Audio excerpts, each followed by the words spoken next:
балабақшаға ең бірінші келген кезде тазалықты өзімізден бастауымыз керек, иә? Үстіміздегі киімді шешкен кезде ең бірінші бас киімімізді жоғарыда сөреге қоямыз, неге? Үстіміздегі киімді ортаға ілеміз, иә? Ал аяқ киімімізді болса төменгі жаққа қоямыз, балалар. Осының барлығы тазалыққа, ұқыптылыққа жатады, балалар. Түсінікті ме? Иә.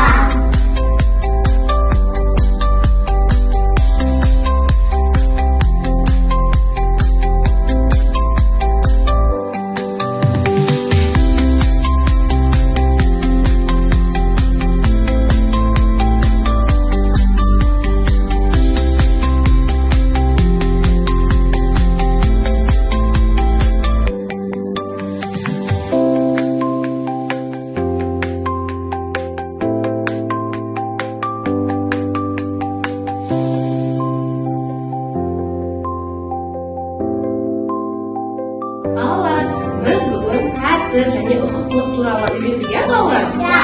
Тәртіп дегенді әр адам өз басынан бастау керек екен, иә? Тәртіп деген ол тек балабақшаға келген кезде тәртіпті болып, үйге барған кезде барлығын шашып жүру емес, балалар, түсіндік па? Тәртіп, ұқыптылық деген балабақшада да және де үйде де қолдануымыз керек екен, түсіндік па, балалар? Жарайсыздар. Тәртіпті бала боламын, ұқыптылық талабым.